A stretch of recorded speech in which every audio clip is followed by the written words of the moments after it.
Walaupun masih banyak PR Hmm. di Pekanbaru, namun ada upaya untuk menata pondasi sosial ini untuk lebih baik lagi. Ya. Dan ini penting.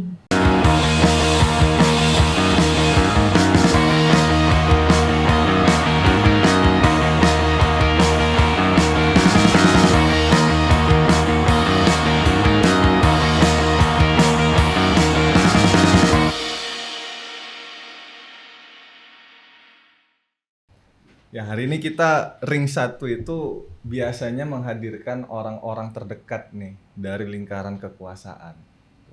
Mau itu ring 1-nya presiden, mau ring 1-nya tokoh politik A, B, C, sampai terakhir kemarin tuh ring 1-nya Pak Prabowo Subianto. Hari ini kita kedatangan orang jauh, ring 1 dari pemerintahan Riau nih, Provinsi Riau. Ada Kak Ade Hartati Rahmat di sini. Makasih Kak Ade udah datang. Sama-sama, terima kasih juga bisa berada di Kelakar. Nih, selamat datang di studionya Kelakar Indonesia. Biasanya kita di sini tuh ngecengin politisi, Bu. Kita di sini tuh tempat untuk kita menggali sebenarnya apa sih isu-isu di luar sana yang nggak kedengeran, tapi bisa dibuka di sini.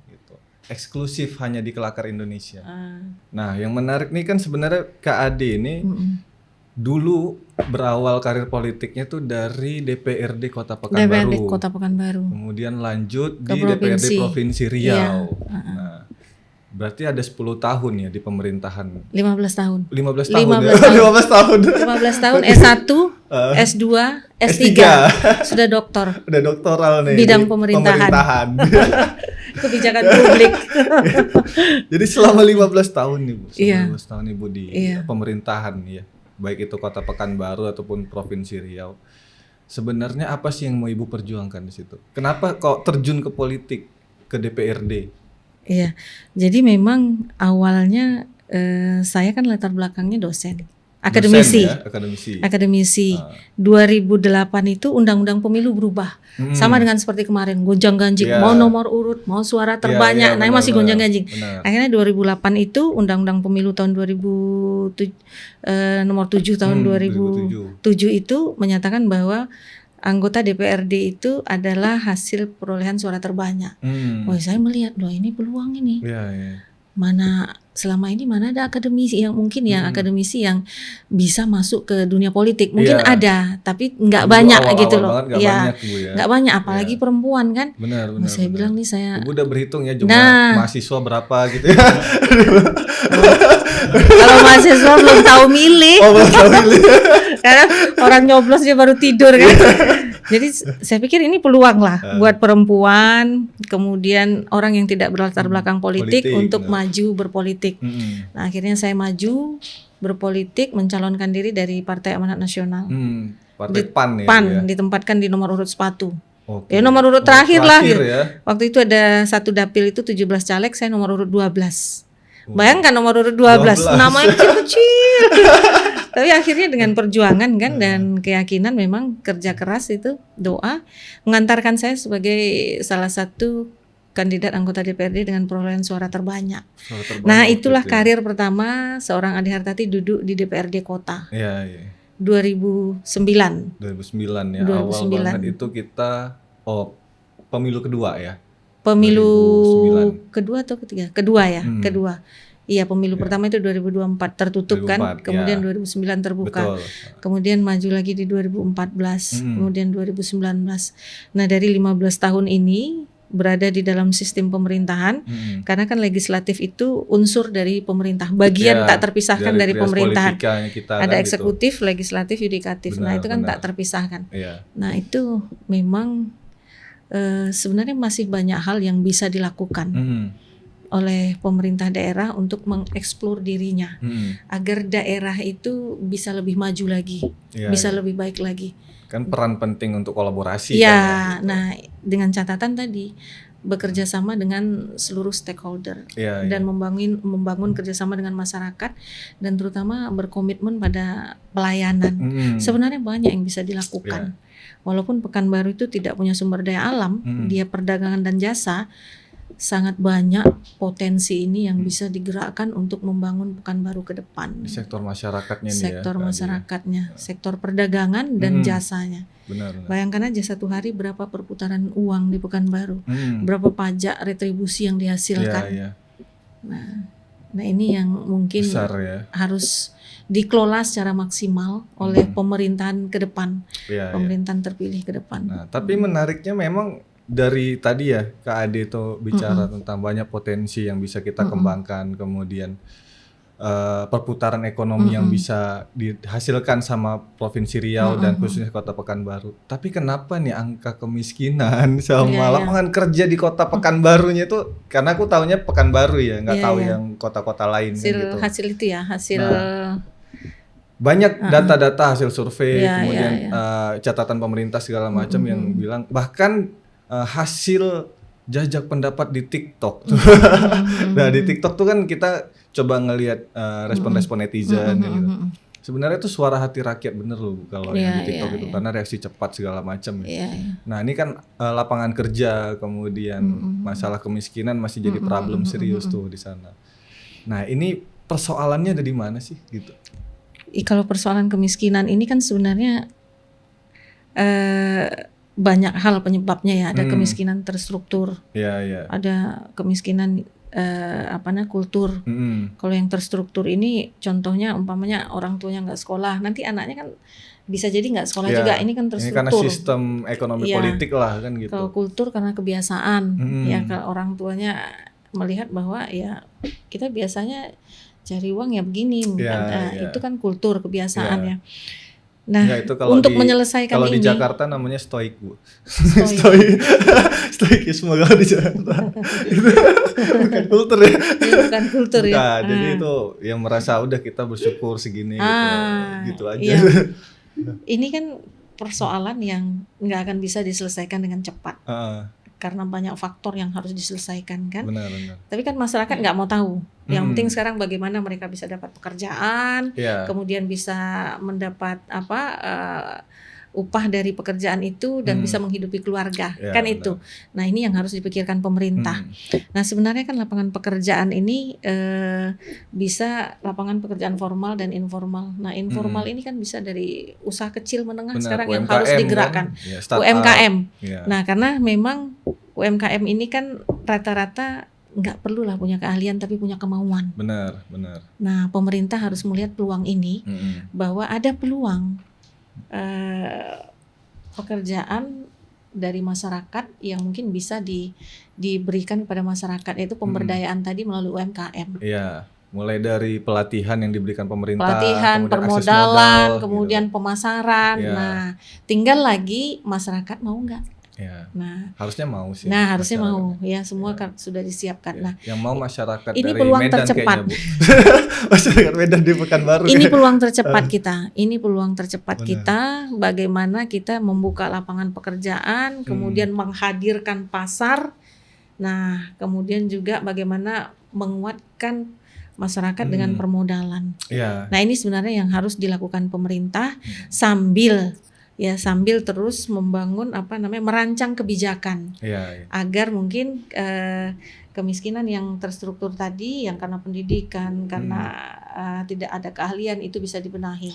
Namun yang ini harus segera dilakukan gitu. Nah, ini kalau enggak angka pengangguran kan akan semakin tinggi, tingkat kriminalisasi semakin meningkat. Kan linear linear. Pasti. Belum lagi nanti masalah kenakalan remaja, narkoba, waduh, mengerikan, linear. Nah, ini yang harus dilakukan oleh pemerintah. Dan Pekanbaru punya potensi itu. Anak-anak muda Pekanbaru, mereka punya punya effort. Jadi punya usaha, punya upaya bahwa mereka juga mau untuk melakukan usaha kreatif gitu. Saya punya banyak teman kok orang-orang Riau, Pekanbaru ya khususnya. Orang-orang Pekanbaru itu cenderung kreatif loh, Ade. Kreatif hampir sama dengan Bandung kalau saya lihat. Benar. Hampir sama dengan Bandung. Kreatif anak-anak muda di Bandung dengan anak-anak muda di Pekanbaru itu hampir sama. Mereka punya pemikiran untuk mau berusaha. Benar. mau maju Ah, gitu kan. iya. Dia Di- coba gali ide-ide kreatif Benar. baru gitu. Di beberapa kampus yang ada di Pekanbaru itu rata-rata pengusaha makanan itu anak-anak muda. Anak-anak muda itu Ya, sederhana ya, ya. aja. Ya, apa itu yang makanan dari Bandung yang lagi ngetren Seblak, sekarang? seblak. Seblak itu ya. Ya. Seblak itu kan dijualnya 1.000 ya, satu mangkok nanti itu Kecil. bisa 5.000. Ya. Tapi omsetnya itu bisa jutaan. Benar. Bisa Karena jutaan lagi itu. banyak banget Iya. penggemarnya kan gitu. Yang makanan-makanan yang lagi tren, makanan-makanan Jepang di Iya. belakang kantor Gubernur Riau itu rata-rata pengusaha muda semua. Oh. Artinya potensi ini kan harus dilihat pemerintah sebagai sebuah sebuah omset bagi Pekanbaru yang ingin berkembang ke depan. Benar. Dengan Ini bagaimana kalau dikelola ya, regulasinya dengan bagaimana gitu melakukan kerjasama dan pemberdayaan dengan generasi muda. kan. Dan sepertinya sudah dilakukan oleh pemerintah kota ya. Pemerintah kota hari ini ya, Iya, PJ Wali Kota PJ ya. Wali Kota. Tapi banyak yang mengkritisi juga tuh PJ Wali Kota. Kita lihat di TikTok kan, ini PJ Wali Kota nih gimana sih gitu. Kalau saya lihat dalam hal pemberdayaan, ya, dalam hal pemberdayaan itu contohnya melibatkan masyarakat untuk kegiatan-kegiatan yang kegiatan-kegiatan sosial itu sudah cukup bagus. Contoh bagaimana kegiatan Posyandu itu memang terkonsolidasi dengan bagus. Kemudian kegiatan pengajian terkonsolidasi dengan bagus. Kemudian gerakan PKK-nya terkonsolidasi dengan bagus. Kemudian juga forum RT RW-nya terkonsolidasi dengan bagus. Artinya, terbawah, ya. Pemberdayaan itu sudah mulai dilakukan dan ini mengarah pada hal yang positif. Karena tentu harus ada pondasinya dulu. Kalau kita mau bicara bagaimana Pekanbaru ke depan, tentu pondasi sosialnya harus dimantapkan dulu kan. Nah, setakat ini, menurut pengamatan saya sebagai wakil rakyat dari daerah pemilihan Kota Pekanbaru, ini sudah dilakukan dengan cukup baik. Sudah dilakukan dengan cukup baik. Udah better lah, lumayan kayak. Insentif Posyandu sudah mulai lancar. Kemudian bagaimana gerakan stunting yang menjadi isu nasional itu sudah ditata sedemikian baik dengan adanya program orang tua angkat bagi anak-anak stunting. Nah, ini sudah dilakukan dengan cukup baik. Itu konsepnya gimana tuh Kak Ade? Jadi PJ kalau saya lihat mengajak perusahaan-perusahaan atau orang-orang yang punya kemampuan ekonomi untuk bagaimana sama-sama memberikan bantuan kepada keluarga yang memiliki anak stunting ini. Nah, ini saya lihat gotong royong seperti itu. Kemudian juga ada jimpitan untuk dapur stunting. Nah, ini sudah terkonsolidasi dengan bagus. Bisa jadi contoh senasional ya, sudah terkonsolidasi dengan bagus. Hanya saja mungkin kurang terekspos ya.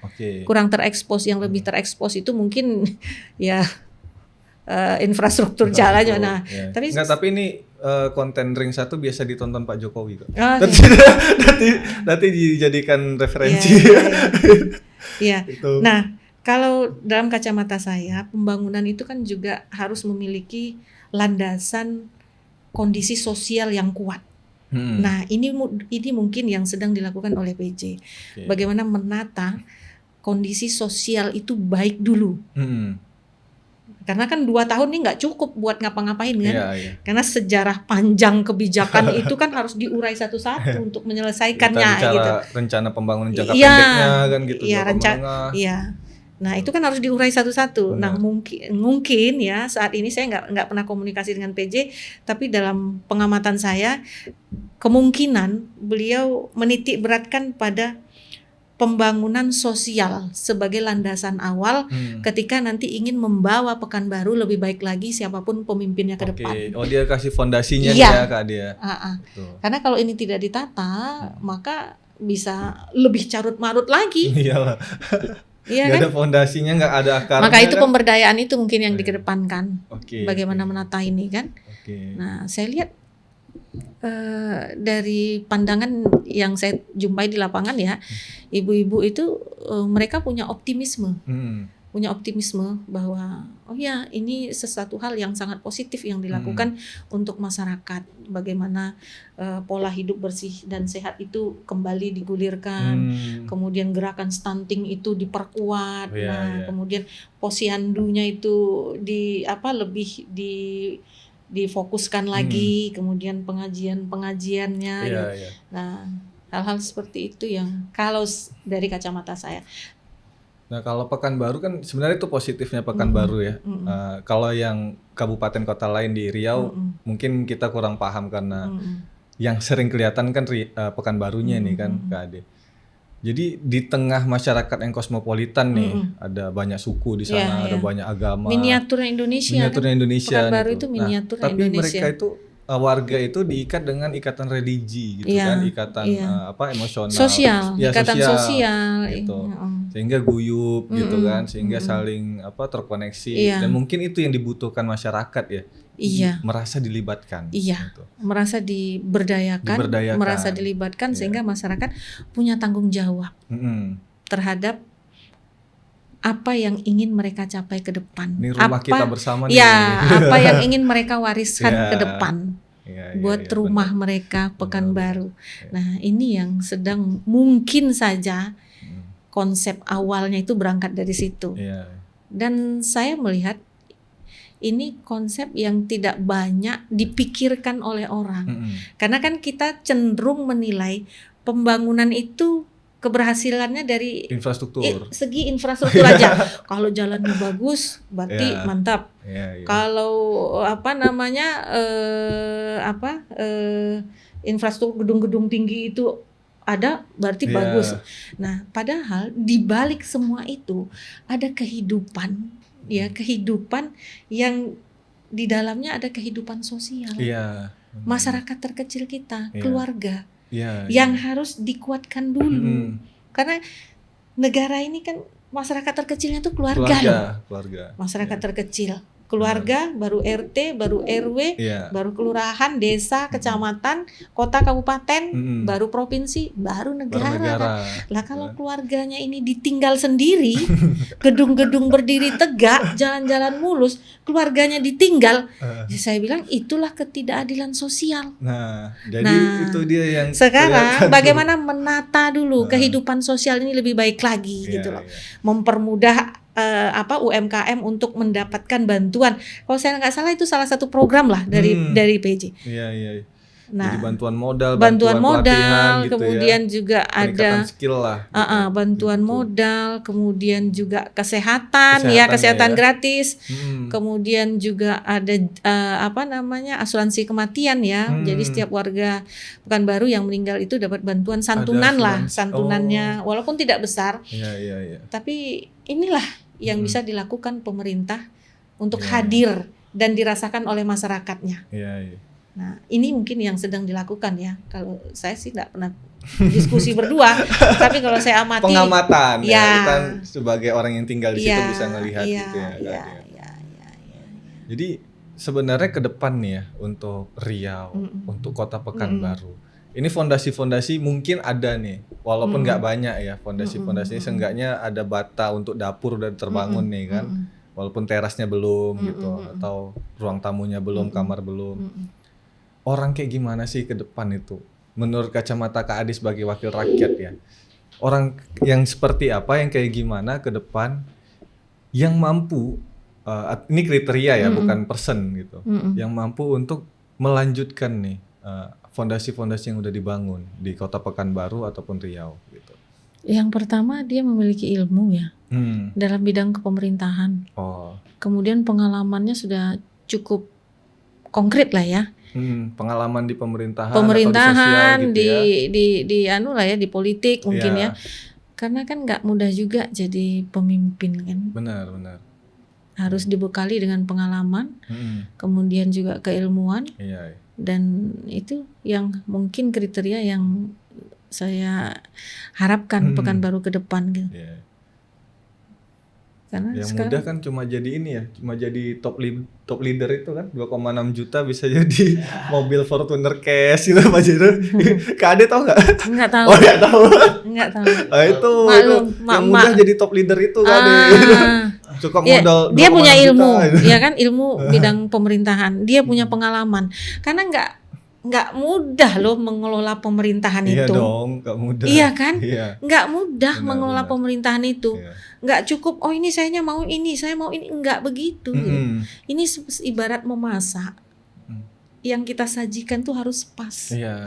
Iya kan? Benar. Kapan saat kita masukkan garam, kapan kita nambah bumbunya, itu harus kita sajikan pas. Nah ini kan harus orang yang sudah berpengalaman. Iya. Nggak mungkin orang baru belajar kan. Iya, kayak di tempat kami gitu Kak De.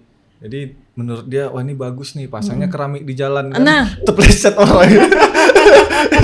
Tempat kami ada kayak gitu. Nah itu dia menurut kan. dia pas, tapi menurut kan dia nggak tepat sasaran Nah, kan gitu. Makanya yang paling tidak dia tahulah ilmu pemerintahan itu Iya, seperti iya, apa. Dan dia sudah dibekali itu.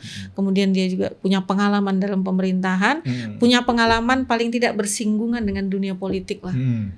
Kalau dia birokrat paling tidak dia pernah bersinggungan dengan dunia politik. Kalau dia politisi dia sudah punya pengalaman mungkin berada di lingkaran pemerintahan, di legislatif ya. Sehingga dia bisa banyak belajar dari pengalaman yang dia dapat bagaimana tata kelola pemerintahan yang baik. Benar.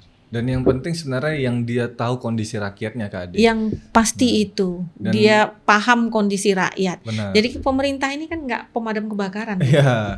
Iya kan? Yang ketika Contoh, kebakaran baru dia kemarin di TikTok padamkan. baru viral Gibran yang nangis minta makan, iya kan?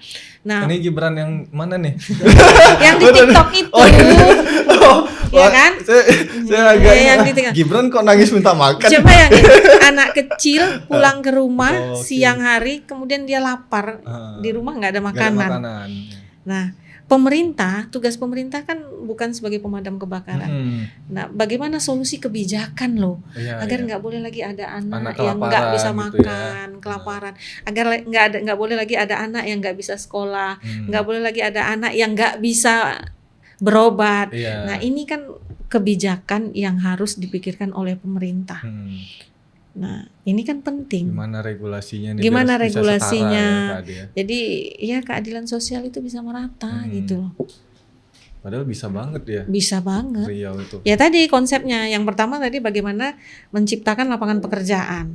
Kalau secara formal ini kan tergantung dari pendidikan, kemudian tingkat keahlian. Kalau formal ya pekerjaan formal. Tapi kalau informal kan banyak hal yang bisa dilakukan oleh pemerintah. Banyak banget. Nah, iya kan? Iya. Banyak hal yang bisa dilakukan pemerintah.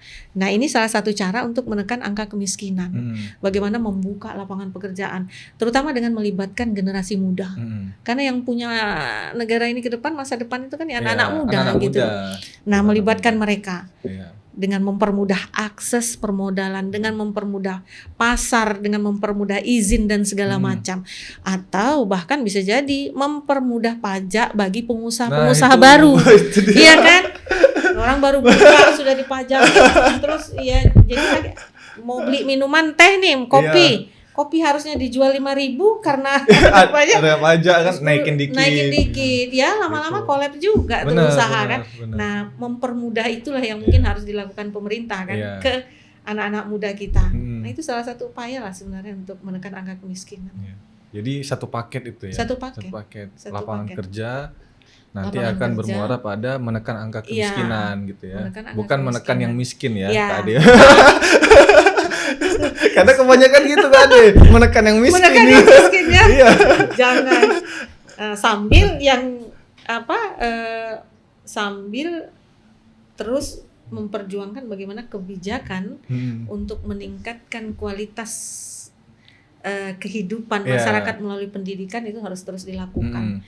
Ya paling tidak satu keluarga satu sarjana lah. Iya. Sederhana loh. Bener. Saya punya Satu pengalaman rumah, banyak. Satu sarjana gitu ya. Punya pengalaman banyak. Ibu-ibu yang dia sebagai pencari nafkah utama, hidup dengan 3 orang anak ya. Anak-anak ini sebenarnya sederhana aja. SD, SMP, SMA. Dia sudah tamat SMA, dia mau kuliah dia bisa sendiri kok. Kenapa dia bisa kuliah sambil kerja, kuliah sambil jualan, sambil usaha kecil-kecilan, bisa. Nah sekarang bagaimana pemerintah berkewajiban menyelesaikan wajib belajar 12 tahun. Nah itu benar. Nah ini salah satu upaya. Iya. Harus dipenuhi. Wajar kan? 12 tahun ini salah satu upaya menekan angka kemiskinan. Karena dari beberapa penelitian itu semakin tinggi tingkat pendidikan maka tingkat ekonomi itu berpeluang akan semakin baik. Artinya kualitas kehidupan akan semakin baik. Iya. Ini kameramen saya Bu, S2 nih masih miskin aja. Masih Berarti ada itu. S2 aja loh. Masih tesis. S2 ilmu pemerintahan. Ilmu pemerintahan. Oh, administrasi publik dia. Dia administrasi publik S2 itu. Mantap itu. Jadi Tapi caleg kalau- aja besok. 2029. Jadi caleg dia. Bisa sih. Makanya kita dorong Salah dia satu tuh upaya merubah nasib. Iya. Makanya kita coba branding dia dulu nanti Bu, ikut kuis Family 100 gitu. Kuis siapa berani gitu nanti. Kan hari ini harus populer dulu kan Iya, keadaan. Populer itu harus yang dicari dulu Iya. ya. Nanti Iya. 2029 kita dorong dia. Caleg ini DPR RI independen. Wih. Lupa dulu regulasinya. Ada caleg independen. Oh DPD. DPD. Iya, dia mau DPR katanya. Oh. DPR dia. Biar Iya, punya iya, ada iya. komisi-komisi gitu kan. Komisi 10%. Iya.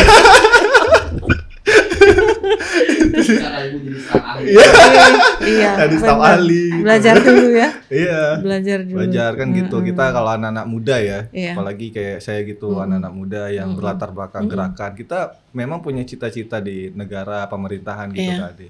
Ya mulai dari ngangkatin tas dulu kan gitu. Tapi kalau kita lihat Alibaba itu kan ya kalau kita belajar dari biografinya Alibaba itu kan orang yang nggak punya apa-apa sebenarnya Benar, kan. benar. Dia jual minuman Benar. satu, kemudian dibeli orang, kemudian nambah lagi 2, Iya. nambah lagi 3. Iya. Kan sebenarnya tinggal pada kemauan dan memanfaatkan Betul, waktu. betul. Jadi kan logikanya semakin kita terdesak itu semakin kreatif ya harusnya. Kan gitu ya Kak Ade ya. Ada makin kreatif kan Alibaba gitu Jangan katanya, sampai gitu. terdesak dulu. itu Ya. itu konsep yang salah. Terdesak dulu baru kreatif gitu loh.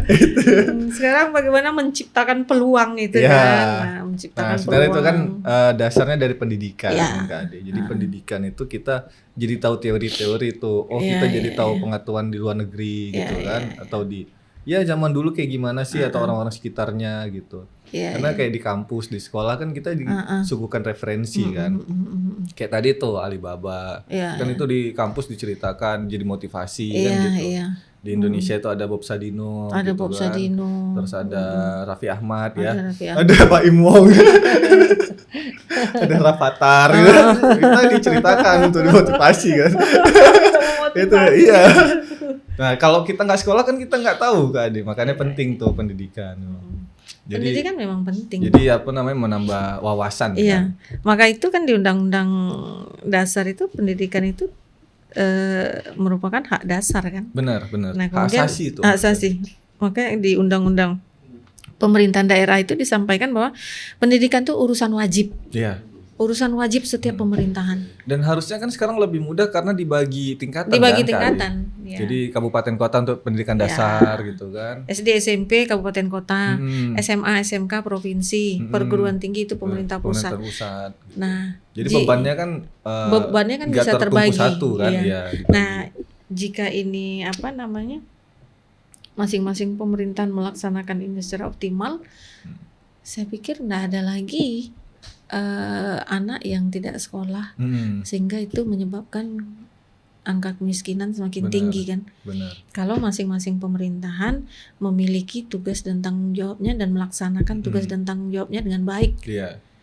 Nah, cuman harus terkoneksi nih, karena SD, SMP selesai di kabupaten kota. Iya. SMA, SMK jangan sampai mereka Provinsi, nggak sanggup iya. ke SMA, SMK, pemerintah provinsi nggak mau tahu. Iya. Karena ini kan pemerintah provinsi kelemahannya dia tidak punya masyarakat. Oh iya.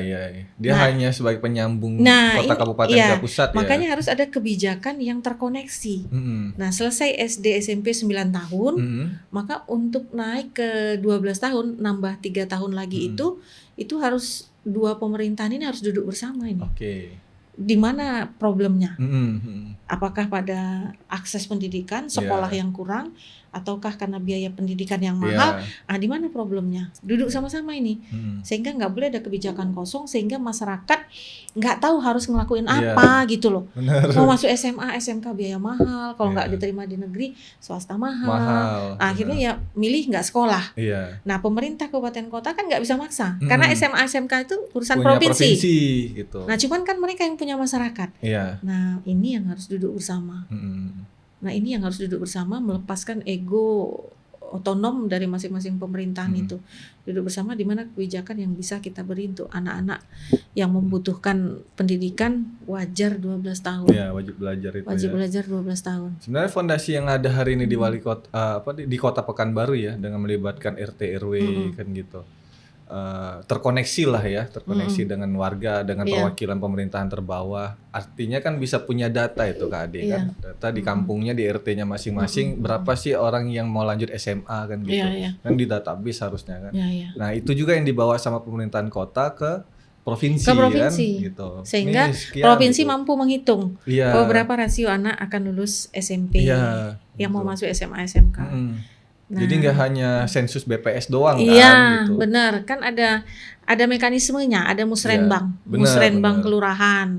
Nah, tapi saya berharap musrenbang ini lebih diluaskan lagi. Kalau musrenbang kelurahan itu kan bicara pada tataran pembangunan yang formal. Ada pembangunan yang informal ya, pembangunan sosial itu kan salah satunya kan. Bagaimana kita menghitung jumlah anak yang mau masuk sekolah, kemudian bagaimana kita menghitung jumlah warga miskin kita setiap tahun.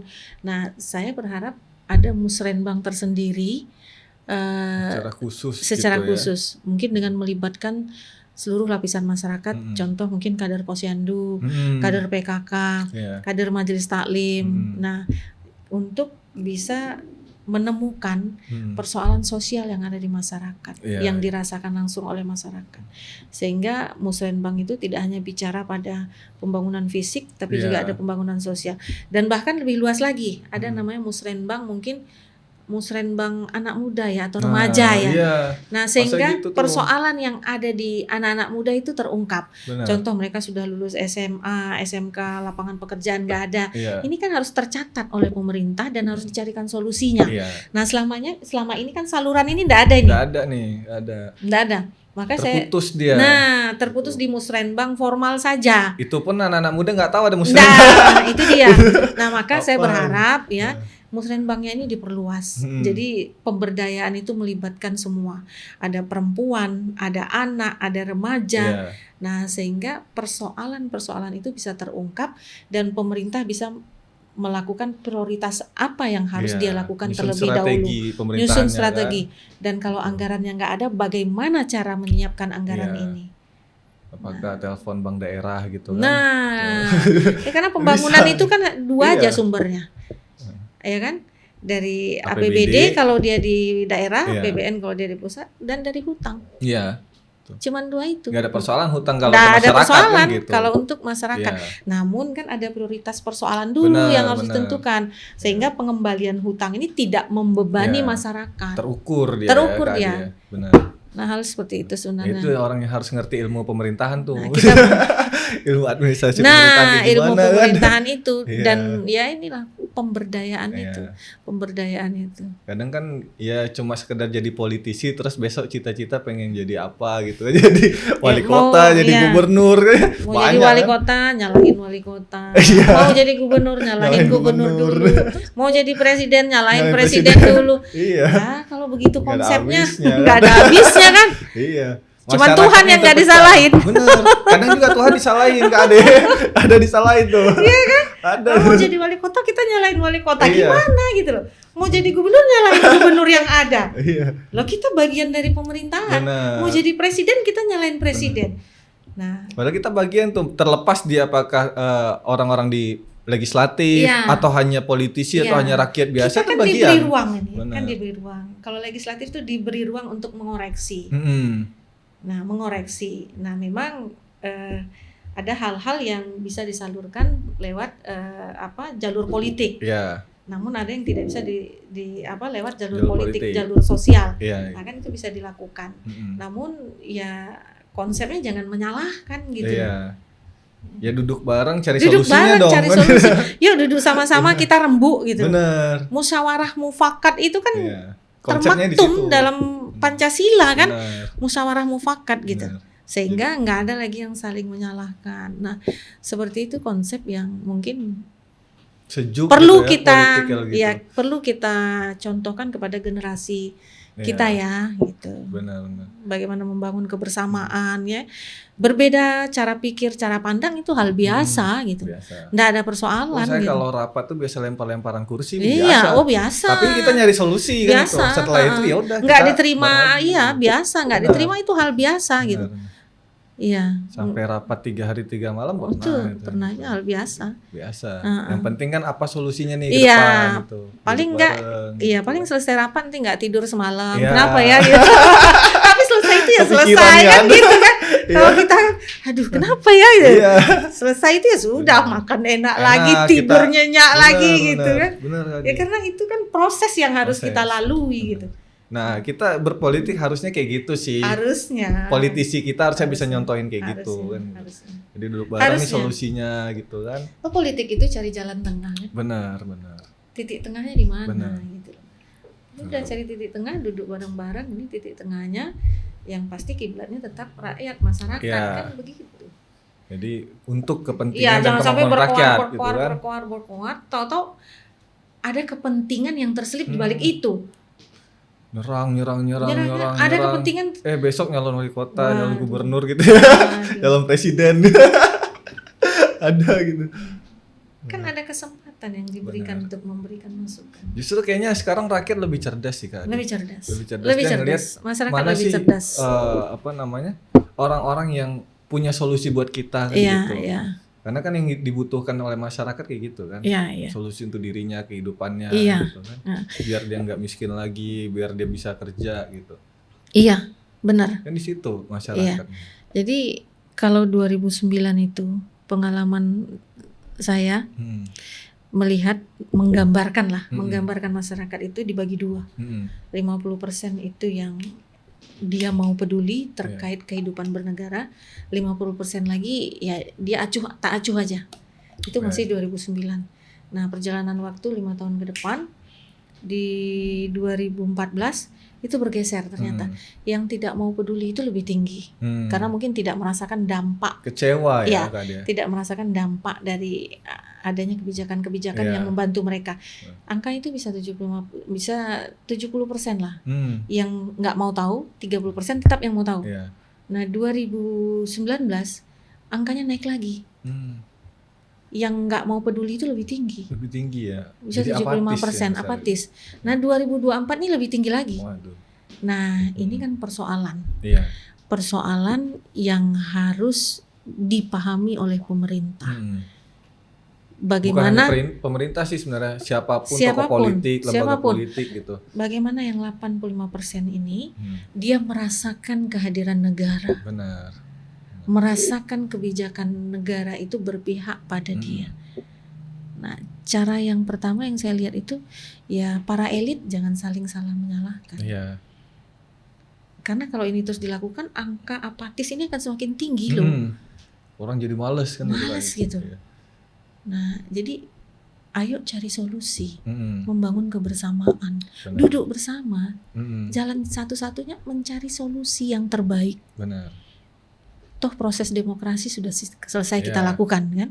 Nah, sekarang bagaimana mencari solusi terbaik untuk kebijakan-kebijakan ke depan dari orang-orang yang dihasilkan oleh demokrasi ini. Iya. Benar. Kalau enggak nih angka semakin kita yang di bawah ini yang merasakan. Iya.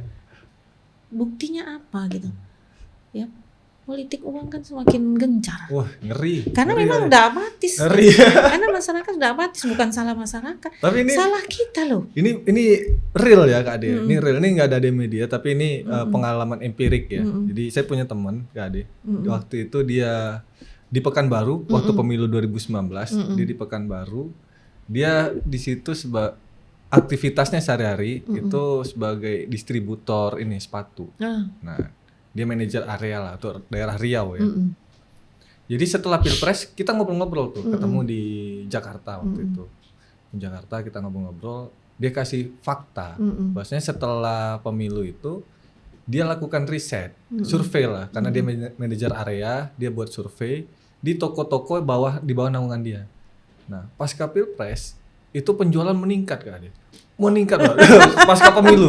Terus gini, dia nggak mau cuma sekedar punya data, data penjualan meningkat kita profit, nggak gitu. Iya, iya. Tapi dia minta staff-staffnya dia itu untuk tanya ke pembeli-pembeli ke masyarakat. Kenapa kok beli sepatu sekarang? Kemarin Lebaran aja nggak beli gitu kan? Oh iya kemarin kami per kepala segini. Itu baru kecil. Ada yang bisa jadi DP motor. Nah itu kan. Nah, masyarakat nggak salah. Benar. Yang salah kita para elit yang mencontohkan gitu. Itu ya, kan. kita para elit tidak memiliki fokus yang jelas. Benar. Mau kemana sebenarnya kita ini gitu loh. Lebih dari salah menyalahkan gitu. Lah, negara ini kan dibangun bukan dari salah menyalahkan. Benar. Tapi dari duduk bersama. Untuk menyampaikan apa yang ada dalam pemikiran kita. Walaupun berbeda maka nanti muncullah jalan tengahnya apa. Benar. Kan begitu. Benar. Sehingga masyarakat merasakan dampak kebijakan itu. Sehingga mereka tahu, oh ya ada kok pemerintah ini. Bayangkan 85% tuh nggak peduli. Hanya 15% yang peduli. Kita Kelakar Indonesia itu pengen buat sosial eksperimen Kak Ade.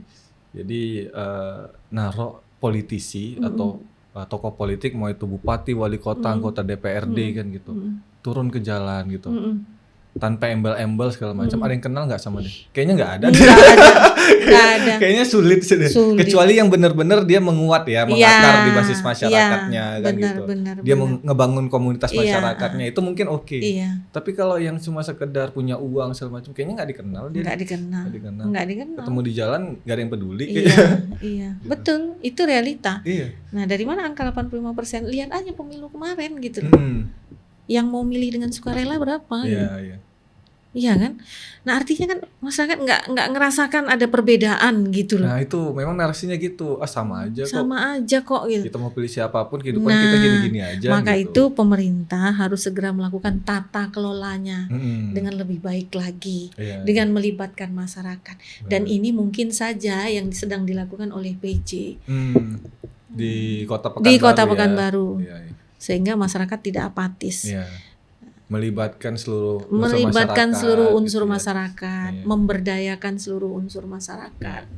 Walaupun masih banyak PR di Pekanbaru, namun ada upaya untuk menata pondasi sosial ini untuk lebih baik lagi. Dan ini penting.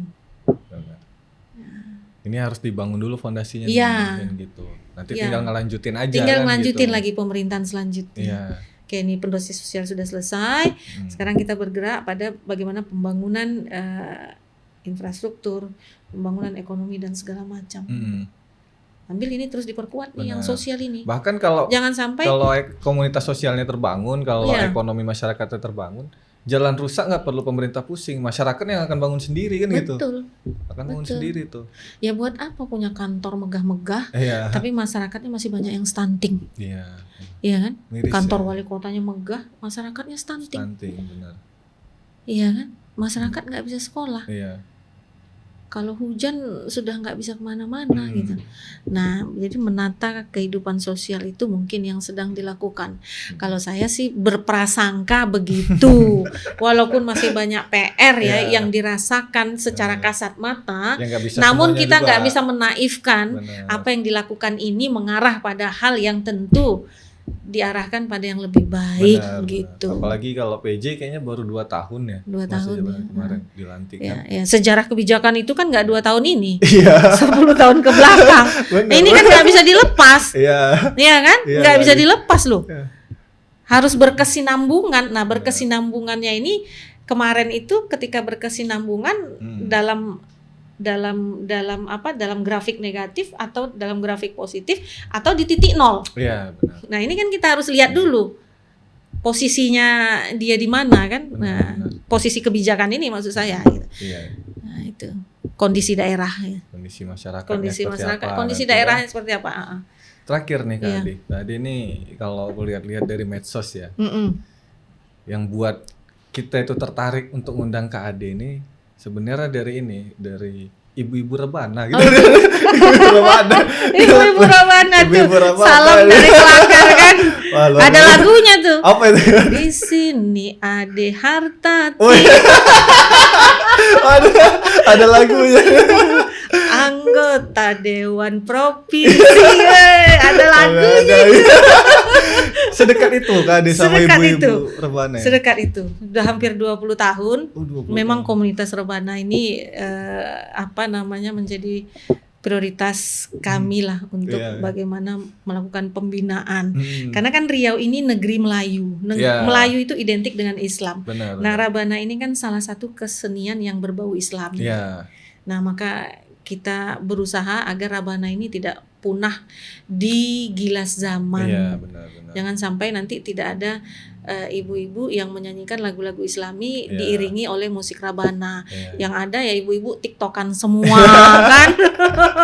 Iya kan? Joget-joget di Iya. TikTok. Nah, ini yang sebenarnya kita coba bentengi bagaimana Riau sebagai negeri Melayu yang identik dengan Islam tetap mengedepankan kebudayaan yang bernuansa Islami, Benar. terutama Rabana itu. Ini ya. Iya. Jadi seenggaknya ibu-ibu ini di rumah juga bisa positif Iya. kegiatannya kan, dia sambil Rabana ini ada apa ya? Ada potensi ekonomi. Ibu-ibu ini kan Apa itu? berkelompok 10 Ah, orang iya. memainkan Rabana dan menyanyikan lagu-lagu Islami. Heeh. Dan ini kan kadang diundang juga dapat saweran. Oh iya. Dapat sawer. Umpamanya ada sunatan, yang mau nikahan, ada gitu mau kan. sunatan, Iya. melepas haji dan segala Iya. macam ya.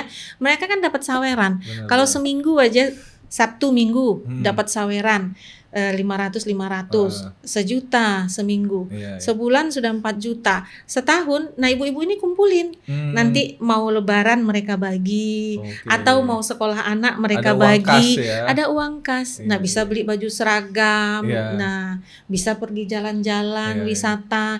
Nah, ini kan hal yang positif. Iya benar. Hal yang positif dan menghasilkan nilai ekonomis. Benar. Nah, ini potensi yang saya lihat, sehingga saya itu tuna, jadi bahasa Melayunya itu fokus pada di bagaimana situ ya. membina lembaga seni kasidah Islami ini di Riau. Apalagi basisnya ini kan emak-emak. Basisnya nih. emak-emak. Ibu-ibu kan. Bener. Jadi. Ini kan Bener. penentu kebijakan di rumah kan. Benar. Yang Penentu ngerti kebijakan di dapurannya, rumah. mengerti gimana sih kondisi Ya, masyarakat walaupun sering sebenarnya ya emak-emak. dimanfaatkan secara politik. Tapi Oh iya, cuma tapi seenggaknya itu dia. ketika ya aku nggak tahu ya Kak Ade segitu dekatnya atau enggak di sana, tapi pasti kan sering dapat masukan dekat banget, kan gitu. dapat Sering dekat banget. dapat, apa namanya, Bu Ade ini harusnya Iya, gini dong kan gitu iya, ya. iya. Karena kan selain kita membantu perlengkapan fisiknya, Rabananya, tapi kita sering adakan latihan sebulan 2 kali, sehingga mereka bisa saling silaturahmi, kemudian saling bercerita, kemudian berbagi ilmu di situ. Kemudian nanti setiap 6 bulan ada festival. Nah, Oh, ada festival. ada festival Rabana tingkat kabupaten, tingkat provinsi, bahkan pemerintah daerah sekarang sudah mulai melakukan festival Rabana dalam dalam event-event tertentu gitu. Umpamanya dalam MTQ, nah itu sering. Oh iya, pasti itu MTQ. Nah, ada Rabana ini kan gitu ya, kan. ini kan budaya yang nggak boleh kita hilangkan. Mm-mm. Indonesia bisa maju, boleh maju, tapi tetap dengan budaya yang ada. Iya, Jangan sampai meninggalkan budaya. benar. Jadi kalau ada teman itu dia yang pegiat seni, apa tradisional juga itu Kak Ade, dia selalu bilang tuh ikuti zamanmu, tapi jangan tinggalkan budayamu. Gitu. Dia selalu bilang kayak gitu tuh. Kami di Riau itu kan ada Rabana, ada Kompang gitu. Nah, itu kan yang nggak boleh ditinggalkan karena nggak semua daerah memiliki tradisinya tradisi kayak gitu ya. tradisi kan masing-masing. Iya, benar, Baik benar. musik, gerakan, tari dan segala Iya. macam kan masing-masing. Masing-masing. Nah, ini yang harus juga dilestarikan. Udah Jadi 20 ketika tahun orang ya. datang ke Riau itu kan, orang datang ke Riau, oh itu ya, Riau itu yang Pekanbaru yang Rabananya Ada itu. Rabana. Nah, kan gitu. Iya. Iya kan? Iya. Nah, itu yang ingin kita ciptakan Iya. gitu. Kesan itu ya, Kesan kesan itu. itu. Oh, itu ya yang Riau, oh Pekanbaru itu yang kalau apa nikahan tuh ada Rabananya, Iya. ada ininya. Nah, itu. Iya. Yang- Bahkan sekarang sering masuk TV kan ya? Iya. Ibu Rabana ya? Iya. Sering masuk TV kan? Ada festivalnya juga Iya, itu iya. di TV. Kalau yang di salah satu program TV itu Iya. yang ini ya, jilbabnya tinggi-tinggi tuh. Iya. Lihat gak? Ada tuh. Yang seragam, Iya, seragam bajunya pokoknya, cantik-cantik, bener. ibunya cantik-cantik. Nah, Bahkan dulu kayak ada iklan salah satu produk itu kan ibu-ibu Rabana Iya, kan, yang iya, keluar dari iya. rice cooker Iya. gitu-gitu. Oh, nasi jarian. Iya. Kayaknya kelakar perlu ke sana deh. Kemana? Jadi kita ini kan Oh, kita perlu. manajemen talent Bu ya. boleh. Boleh, talent kita nanti ada sekali stand up waktu ke comedy Riau gitu kan. Iya. Ke Riau melihat bagaimana potensi Rabana ini. Benar. Potensi Iya Rabana ini gitu. Itu bagus Dan kayaknya itulah industri kreatif nanti. ya itulah Melayu gitu. Iya. Salah Ciri khas satunya ciri Melayu. khasnya. Benar. Nah, Melayu tuh kalau Riau ya apa tagline-nya Bu, motonya? kalau the Riau homeland of bertuan Melayu, ya? ya. The land of The homeland Melayu. of Melayu itu kan tanah tumpah darah Melayu. Benar. Itu yang yang harus dijaga coba tuh. kita jaga terus kita lestarikan terus kan. Dan ternyata punya nilai ekonomis, Iya. walaupun kecil lah ya. Iya benar. Tapi kan punya nilai ekonomis Ada buat lah, ibu-ibu gitu. kan. Iya. Ada Waspada lah. manfaatnya. Waspada walau Iya. sedikit pasti tetap ada gitu kan. Tiap minggu kan pasti ada yang nikahan ya. Iya. Apalagi nih mau lebaran haji. Lebaran haji. Ngelepas Iya. haji, nanti orang pulang haji lagi. Iya. Oh. Biasa kayak gitu Iya. 2 kali berarti kan dalam 2 sebulan. kali ya, habis itu nikahan lagi kan. Iya, nikahan. Banyak tuh jadwal nikahan pas kalau yang lebaran haji. berinai ya kan, malam Iya. berinai, Benar, kemudian benar. segala macam. Berapa banyak Bu komunitas yang bareng sama Bu Adi? Banyak. Banyak. Ada hampir ya 160-an grup lah. Wah. Banyak di Ibu-ibu Pekanbaru Rabana itu. Pekanbaru. Iya. Banyak sekali waktu datang Pekanbaru disambut oleh ibu-ibu Rabana. Iya. Iya. Sandiaga Uno harus datang ke sana. Pernah. Udah ya? Sudah pernah. Jadi waktu 2000 kapan Pak Sandiaga waktu itu maju Pilpres? 2019. Nah, itu disambut oleh ibu-ibu Rabana. Coba lihat di Instagram Pak Sandiaga. Iya, waktu ke Pekanbaru. Pernah. Luar biasa. Karena itu sektor potensi ekonomi daerah kreatif. kan. Iya, Iya. sektor ekonomi kreatif. Potensi budaya daerah. Ya. Benar, bisa tuh nanti ibu-ibu Rabana dari Riau ke Malaysia, Brunei, Iya. atau festival. Kan kita Untuk nggak tahu iya, ada festival iya. internasional ya kan. Iya. Iya, Boleh. udah bukan band-band lokal ya, udah Ramadan. Kayaknya dites di Ceylon Seven deh. Makasih Kak Ade udah Oke, mau makasih, ngobrol-ngobrol di Kelakar. Ring 1 Kelakar Indonesia gitu. Sebagai ring satunya pemerintahan Provinsi Riau, walaupun tadi kita lebih spesifik banyak bicara Pekanbaru ya. Karena kalau kita bicara mungkin Duri, orang-orang penonton nggak tahu nih Duri itu apa kan gitu. Jadi Duri. Riau itu kan ada 12 kabupaten kota. 12 apa aja tuh? Nah, Duri itu kan bagian dari Kabupaten Bengkalis. Oke. Nah, cuman dia memang sumber terkenal sebagai kota minyaknya lah.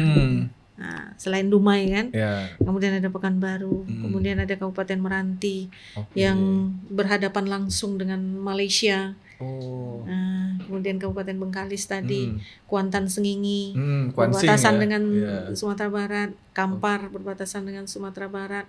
Kemudian ada Inhu, Inhil, Rokan Hulu, Rokan Hilir, ada 12 kabupaten 12 kota kabupaten kota. yang memiliki tradisi dan budayanya masing-masing. Iya, luar biasa nih. Riau nih Riau itu kaya banget. sumber daya alam, Iya. budaya, tradisi, Iya. dan bahkan sumber daya manusia. Ini aja kita tadi ngobrol setengah jam, banyak nih yang udah terungkap ada. Potensi. Makasih Kak Ade, nanti Iya, kita makasih. semoga ada waktu untuk ngobrol-ngobrol lagi. Amin, terima kasih. Kelakar. Untuk penonton kembali lagi di Ring 1